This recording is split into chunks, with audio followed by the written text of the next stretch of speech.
নমস্কার বন্ধুরা, আজকের ভিডিওতে আমরা 32 ফুট বাই 25 ফুট মোট 800 স্কোয়ার ফুটের একটি 2 বিএইচকে বিল্ডিং প্ল্যান আলোচনা করব। মেন এন্ট্রেন্স এদিক দিয়ে দেওয়া হয়েছে। এখান দিয়ে এন্ট্রি নিতেই আমাদের সামনে একটি বারান্দা আছে। বারান্দাটির সাইজ ওয়ালের ভেতরে ফেস থেকে এই ওয়ালের ভেতরে ফেস পর্যন্ত 11 ফিট 5 ইঞ্চ বাই 5 ফুট। এই সাইজের একটি বারান্দা আমাদের রয়েছে, আর এখানটায় আমাদের শু র্যাক বানানো হয়েছে।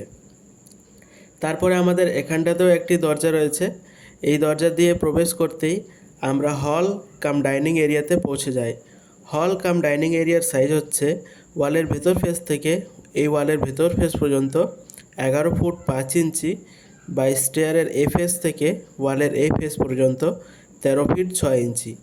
এখানটায় আমরা একটি সোফা, একটি ডাইনিং টেবিল এবং একটি টি টেবিল লাগিয়েছি। এবং এই ডাইনিংয়ের সামনেই এই প্ল্যানের ফার্স্ট বেডরুমটি রয়েছে। ফার্স্ট বেডরুমের সাইজ ওয়ালের ভেতর ফেস থেকে ওয়ালের ভেতর ফেস পর্যন্ত 11 ফিট 6 ইঞ্চি বাই 11 ফিটের একটি বেডরুম রয়েছে। এখানটায় একটি বেড লাগানো হয়েছে, এখানটায় ওয়ার্ড্রপ বানানো হয়েছে এবং এটি কর্নার বেডরুম হওয়ার কারণে এখানটায় আমরা দুটি উইন্ডো পেয়ে যাচ্ছি। এবং এই হলের সামনেই একটি কিচেন রয়েছে। কিচেনের সাইজ ভেতরে 11 ফিট 6 ইঞ্চি বাই 7 ফুট 1 ইঞ্চি। এখানটাতে এল শেপে প্ল্যাটফর্ম বানানো হয়েছে এবং এখানটাতে একটা বেসিন লাগানো হয়েছে, আর এখানটায় একটি উইন্ডো লাগানো হয়েছে।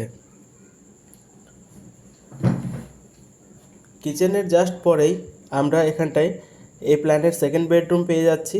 সেকেন্ড বেডরুমের সাইজ 11 ফিট 6 ইঞ্চি বা 11 ফিট 5 ইঞ্চি। এটিতেও আমরা দুটি উইন্ডো পেয়ে যাচ্ছি, ওয়ার্ড্রপ পেয়ে যাচ্ছি এবং সামনে এখানটায় একটি কমন টয়লেট রয়েছে। কমন টয়লেটের size 4 foot 6 inch by 7 foot 6 inch. এখানটায় একটি ভেন্টিলেশন লাগানো হয়েছে এবং এই কোণে এখানটায় আমরা স্টেয়ারকেস পাচ্ছি।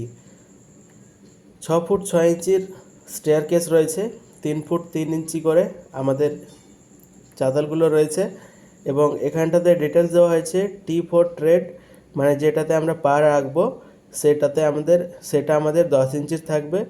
আর এখানটাতে R4 রাইজার মানে রাইজারের হাইট আমাদের 6 ইঞ্চি থাকবে। তো এই ছিল বন্ধু আজকের বিল্ডিং প্ল্যান। দেখা হবে অন্য কোনো প্ল্যান নিয়ে। ভালো থাকবেন, সুস্থ থাকবেন।